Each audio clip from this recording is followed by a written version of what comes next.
بسم اللہ الحمد للہ والصلاة والسلام علی رسول اللہ وعلی آلہ وصحبہ ومن والاه۔ محترم بزرگوں، دوستوں،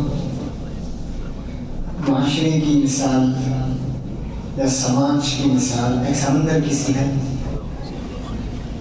جس میں اچھائیاں بھی ہوتی ہیں، برائیاں بھی ہوتی ہیں، اچھی چیزیں بھی ہوتی ہیں، غلازتیں بھی ہوتی ہیں، ناپاک چیزیں بھی ہوتی ہیں،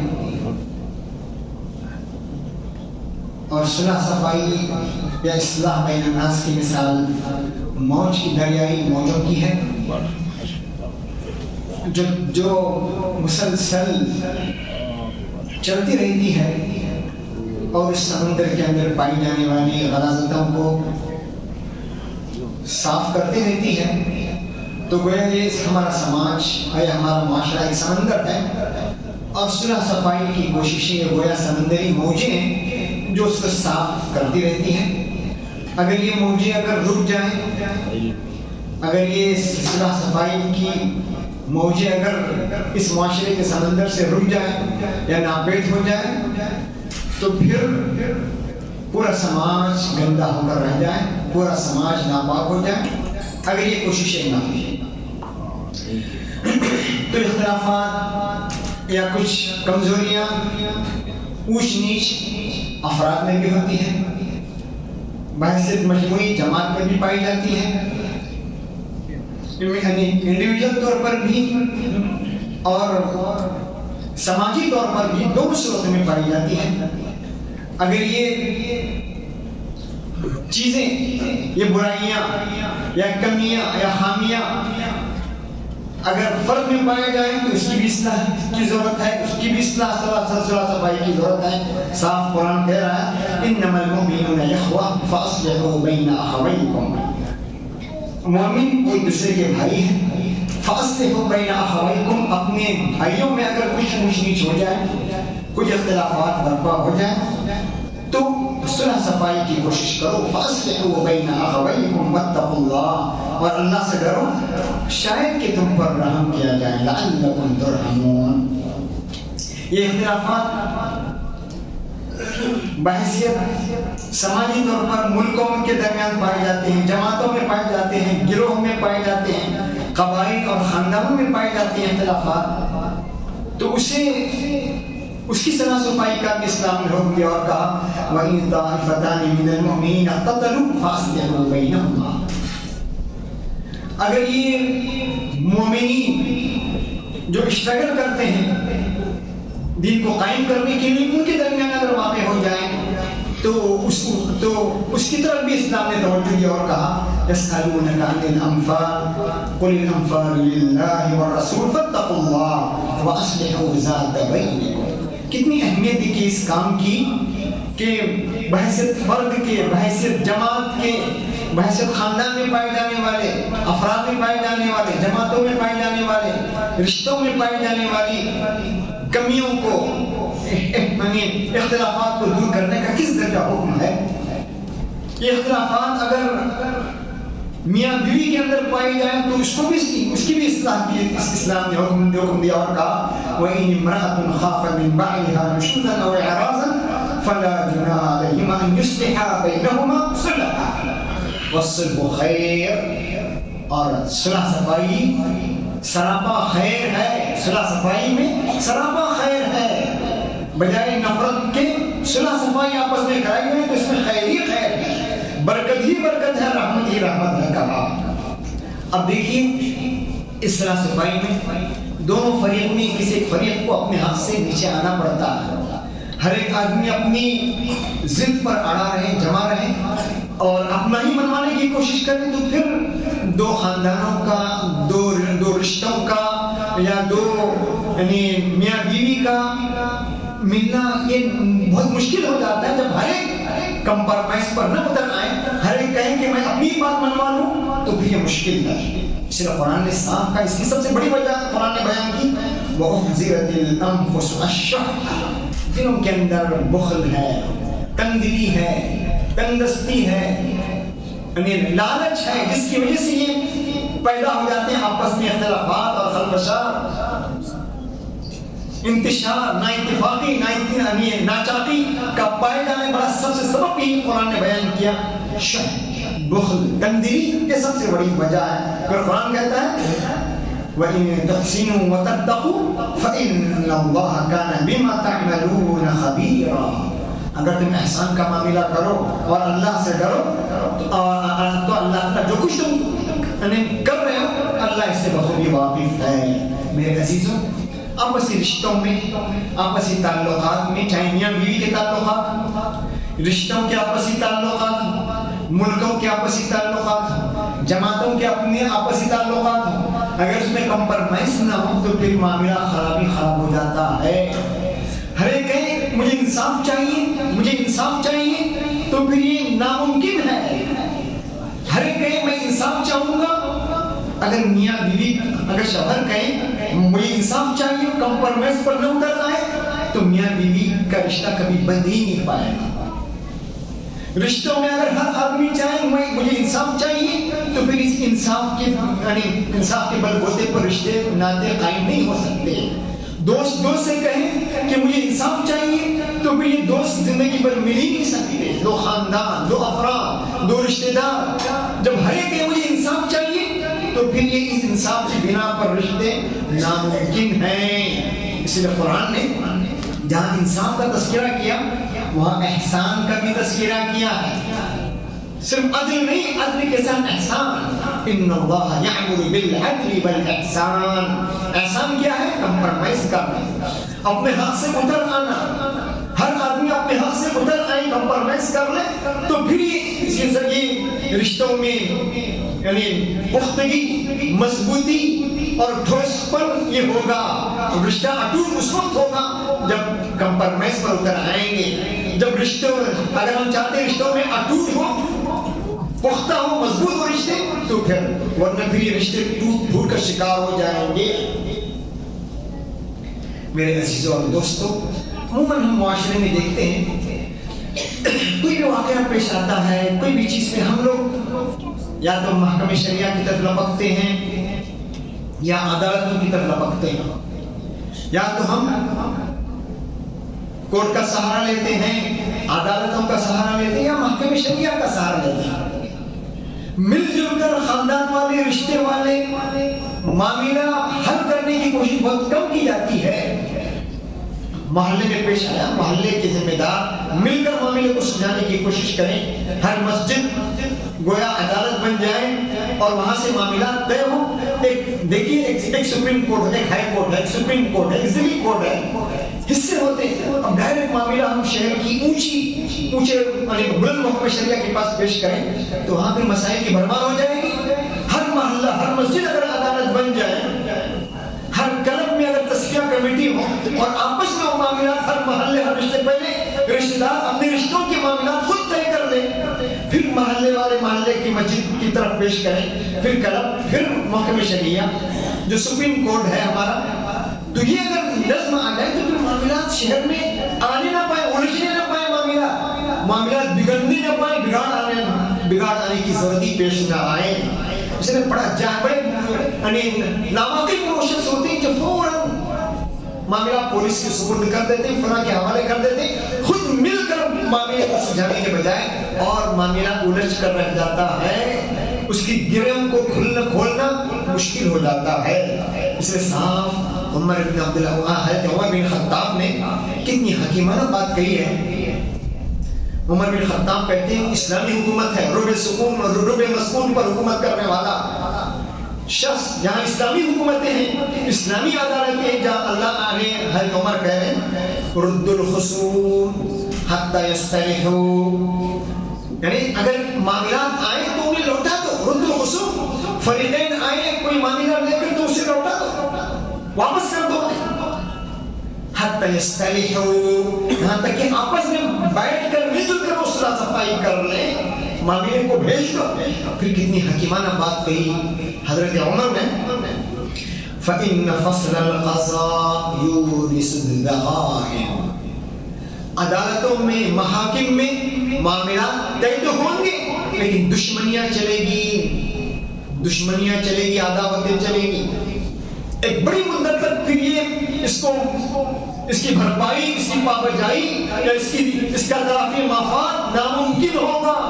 فیصلہ تو ہو جائے گا، آپس میں مل جل کر کمپرومائز نہیں کیا گیا تو یہ عداوتیں یعنی خاندانوں تک پیڑھی در پیڑھی یہ عداوتیں دشمنیاں چلے گی. اس لیے کہہ رہے ہیں یہ حکم دے رہے عدالتوں کو، حکم دے رہے عمر بن خطاب رد الخصوم، فریقین کو واپس کر دو حتی یستلحوا، یہاں تک کہ خود وہ صلح صفائی کر لیں. فإن فصل القضاء یورث الضغائن، یعنی عدالتوں میں معاملات کا طے ہونا یہ نفرت کا سبب بن سکتا ہے، عداوتوں اور دشمنیوں کا سبب بن سکتا ہے. کتنی بڑی بات کہی حضرت عمر بن خطاب نے. میرے عزیزوں، جب معاملات عدالتوں میں جاتے ہیں تو طول پکڑتے ہیں. آپ لوگ دیکھو 3 سال 4 سال فیصلے ہو رہے، دوڑ رہے ہیں، بھاگ رہے ہیں 4 سال تک. پیسہ بھی بیکار، وقت بھی بیکار، طاقت بھی بیکار. پھر کورٹ کے معاملے جمعے کے دن آتے ہیں تو کتنی پریشانیاں ہوتی ہیں. جب معاملہ جاتے ہیں کورٹوں کے حوالے ہوتے ہیں تو طول پکڑتے ہیں. اس لیے حکیمانہ قول ہے المحاکم حبالها طویلہ، عدالتیں محاکم اس کی رسیاں بہت لمبی ہوتی ہیں. انویسٹیگیشن پر انویسٹیگیشن بڑھتا جاتا ہے، پھر معاملے کی کھوج تک پہنچتی ہے، معاملے کی تہ تک پہنچا جاتا ہے. اس لیے کہتے ہیں شیطان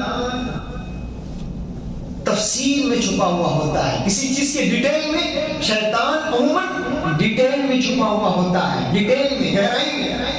اس لیے ہمارے جماعت المسلمین کے قاضی مرحوم مولانا ملا اقبال صاحب انہوں کہتے تھے کوئی بھی معاملہ پیش آتا تو کہتے بند کر دو معاملے کو، ختم کر دو، دور تک نہ لے جاؤ معاملے کو. اس کی گہرائی اور تہ تک پہنچنے کی کوشش نہ کرو. کہ وہ جانتے تھے کہ شیطان ڈیٹیل میں چھپا ہوا ہوتا ہے. جتنی معاملہ گہرائی میں جائے گا اور معاملہ خطرناک ہوتا جائے گا، اور پھر اس سے آپسی عداوتیں اور رنجشیں دور ہوگی، دور تک پھیلے گی، معاملہ ختم ہونے کا نام نہیں لے گا. بشر اسلام کا یہ جو بہترین جو قول ہے فالصلح خیر، صلح صفائی سراپا خیر ہے. صلح صفائی میں سراپا خیر ہی خیر ہے، بھلائی بھلائی ہے.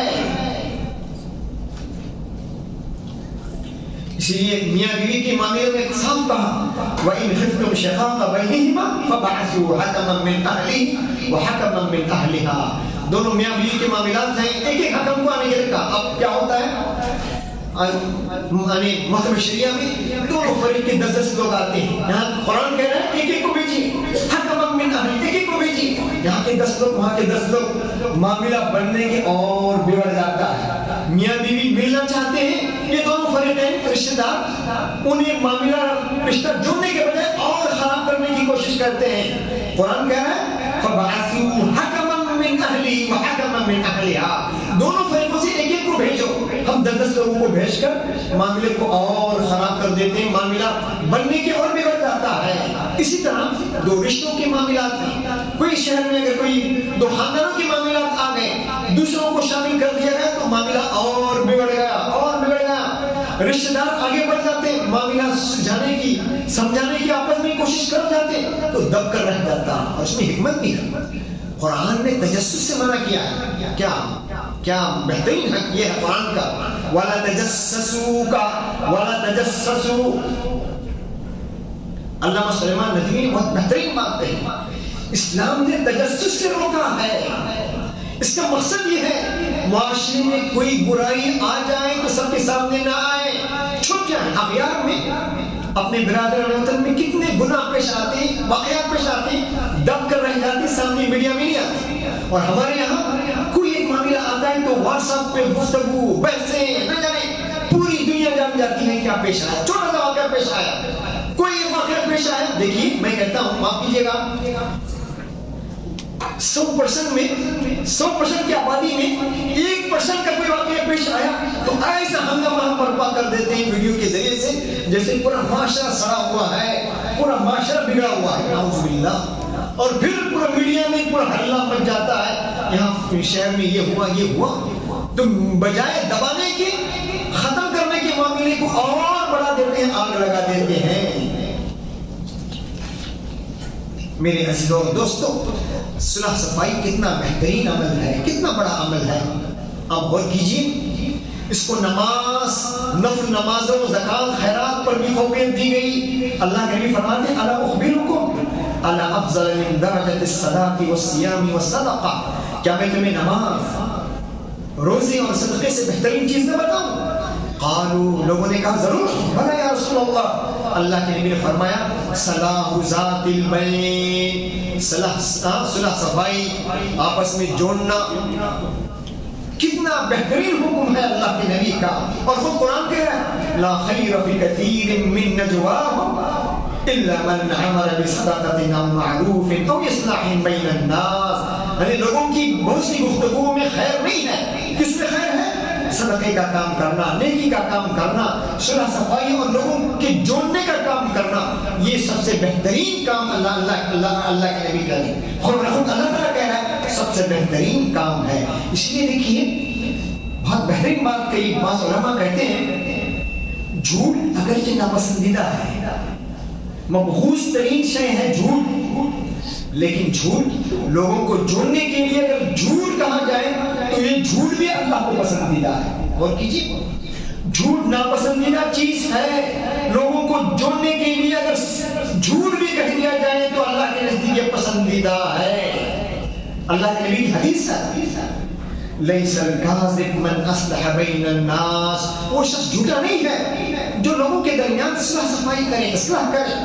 فقال خیرا, کوئی خیر کی بات کہی یا خیر کی بات کہی نہیں گئی ہے, چھوٹی بات ہی کہتے. آج ہم دیکھیں کیا کہتے ہیں, سچی بات بھی کہتے ہیں. بھائی لوگوں کو جوڑنے میں, خاندانوں کو جوڑنے میں, رشتوں کو جوڑنے میں ہمیں سچی بات بھی نہیں کہنی چاہیے.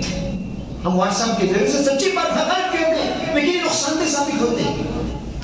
جھوٹی بات بھی اگر کہی جائے لوگوں کو جوڑنے کے لیے, رشتوں کو جوڑنے کے لیے, تو یہ اللہ کے نزدیک پسندیدہ ہے. لیس الکاذب, وہ شخص جھوٹا نہیں ہے جو لوگوں کے درمیان اصلاح کرائے, خیر کہیں یا کوئی خیر بات منسوخ کرے.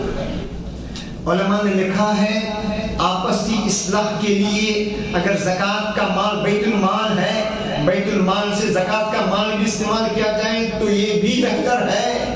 علماء نے کہا غارمین میں شمار کیا ہے. ایک آدمی کسی کو قتل کرنے والا ہے, صلح صفائی کرنے والے بیٹھے اور اس کو اس طرح کے معاملات میں زکوٰۃ کی رقم سے صلح صفائی کرانے کی کوشش کی, یا آپسی قرضوں کا معاملہ ہے, معاملات طول پکڑنے کا امکان تھا, شہر کے ذمہ داروں نے اپنے زکوٰۃ کی رقم کے ذریعے سے ان کو آپس میں جوڑنے کی کوشش کی, تو معلوم ہوا زکوٰۃ کی رقم کی کو سم کرنے کی بھی علماء نے اجازت دی ہے. حضرت عائشہ کا واقعہ دیکھیے, ابن طفیل کہتے ہیں حضرت عائشہ نے کچھ صدقہ کر دیا, تو ابن زبیر نے کہا خدا کی قسم میں حضرت عائشہ پر پابندی لگا دوں گا. اس وقت امیر المومنین تھے. حضرت عائشہ کو غصہ آیا رضی اللہ عنہ, قسم کھائی, نظر مانی, میں ان سے بات نہیں کروں گی. کن سے؟ اپنے بھتیجے سے بات نہیں کروں گی. ابن زبیر سے قسم کھائی, اور لمبا عرصہ گزر گیا. عبداللہ بن زبیر آئے, ابن مصور بن مخرمہ اور عبد الرحمن بن اسود, یہ حضرت عائشہ کے رشتہ دار تھے. ان کو ساتھ لے کر کوشش کی کہ کمپرومائز کریں, باتیں کریں, لیکن حضرت عائشہ نے قسم کھائی. دونوں چلے گئے چادر اوڑھ کر, اور حضرت ابن زبیر کو ساتھ لے کر گئے چھپا کر. اجازت مانگی, اجازت ہے؟ ہاں. حضرت عائشہ نے کہا ہاں. پھر اجازت مانگی, سب آ سکتے ہیں؟ حضرت عائشہ جانتی نہیں تھی کہ ابن زبیر بھی ہے, کہا سب آ سکتے ہیں. جیسے ہی اندر گئے, ابن زبیر بھاگے اندر گئے, رونے لگے, اندر جا کر رونے لگے اور کہا مجھے معاف کیجیے, یہ ہمارا رشتہ ناتا ہے. اللہ کے نبی نے منع کیا کہ 3 دن سے زیادہ دشمنی نہ رکھی جائے. پھر حضرت عائشہ کو بھی رحم آیا, معافی کی, اور اپنی قسم توڑنے کے لیے 40 باندی آزاد کی. غور کیا, قسم توڑنے کے لیے صرف 1 باندی آزاد کرنا کافی ہے. یا 3 قسم توڑ رہا ہے, 3 دن کے روزے رکھے, 10 مسکینوں کو کھانا کھلائے, یا 10 مسکینوں کو کپڑے پہنائیں, 1 باندی آزاد کریں. انہوں نے کتنی 40 بندیاں آزاد کی. غور کیجیے آپ آپسی رشتوں کو جوڑنا کتنی بڑی عبادت ہے, کتنی بڑی عبادت ہے. عبداللہ نے حضرت کعب بن مالک خود کہتے ہیں کہ ابن ابی حدب سے ان کے کچھ قرض باقی تھے, 1 دینار قرض باقی تھا, اور کعب بن مالک نے مسجد میں مطالبہ کیا میرا قرض مجھے دے دیجیے. بڑی آواز بلند ہوئی, اللہ کے نبی حجرے سے نکل آئے, پوچھا کیا ہو رہا ہے, کیا شور کیا ہنگامہ ہو رہا ہے؟ کہا مجھے 1 دینار باقی ہے. اللہ کے نبی نے کیا فرمایا, کعب آدھا معاف کر دیجیے, آدھا دینار معاف کر دیجیے. سامنے والا قرض بیچارہ آدھا نہیں کر پا رہا, آدھا کیجیے. اور پھر سامنے والے سے کہا آدھا اسے بھر دیجیے, آدھا کی بھرپائی کیجیے. تو آپس میں جوڑنا یہ بہت بڑی چیز ہے. آپس میں توڑ یہ نقصان دہ ہے, نقصان دہ ہے. ایک زمین تھی, کتنا بہترین واقعہ لکھا ہے علماء نے. ایک آدمی سے زمین خریدی, زمین کے اندر سے کچھ خزانہ آیا, زمین کے اندر سے خزانہ آیا. اب جس سے خریدی تھی وہ جا رہا ہے اس کے پاس, کہا یہ خزانہ میرا نہیں, میں نے آپ سے زمین خریدی تھی, خزانہ نہیں خریدا تھا, یہ آپ کا حق ہے. اب بیچنے والا کیا کہہ رہا ہے, اس کی بھی امانت دیکھیے. بیچنے والا کہہ رہا ہے نہیں, یہ میں نے آپ کو زمین بیچی تھی, زمین میں اگر خزانہ آیا تو یہ بھی آپ اس کے مالک ہیں. اب دونوں چلے گئے, عقلمند آدمی کے پاس چلے گئے اور کہا آپ حضرت آپ فیصلہ کیجیے دونوں میں. کتنا بہترین فیصلہ کیا اس فیصلے کرنے والے نے, داد دینی چاہیے. اس نے کہا کیا آپ کا کوئی بیٹا ہے؟ کہا ہاں. فلاں سے پوچھا کہ آپ کی کوئی بیٹی ہے؟ تو ہاں. تو کہا دونوں آپس میں خرچ کر دیجیے, اور جو کچھ آپ اللہ کے راستے میں دینا چاہتے ہیں اللہ کے راستے میں بھی دے دیجیے. یہ ہے امانت داری, یہ ہے دیانت. آج ہم دیکھتے ہیں معاشرے میں کتنا لوگوں کے پیسے کو ہڑپ کر جاتے ہیں, لاکھوں روپے ہڑپ کر جاتے ہیں, لیکن دینے کا نام نہیں لیتے. تو میرے عزیزوں اور دوستوں, تو آپسی اتفاق, ناچاکی کو ختم کرنا, نا اتفاقی کو ختم کرنا, آپس میں محبت کو پیدا کرنا, بھائی چارہ اور اخوت کو قائم کرنا, یہ سب سے بڑی ذمہ داری ہے. یہ بھائی چارہ اور اخوت بحیثیت فرد, بحیثیت اجتماعیت, بحیثیت خاندان, بحیثیت قبیلے, ہر اعتبار سے اس میں مسلمان کو آگے بڑھنی چاہیے. یہ سب سے بڑی عبادت ہے. معاشرہ اگر سمندر ہے, معاشرہ اور سماج اگر سمندر ہے, اور اس معاشرے اور سمندر میں اچھائیاں بھی ہیں برائیاں بھی ہیں, تو اصلاح بین اصلاح ذات البین, صلح صفائی, یہ گویا سمندر کی موجیں ہیں, یہ گویا معاشرے کو صاف کرنے کا ذریعہ ہے.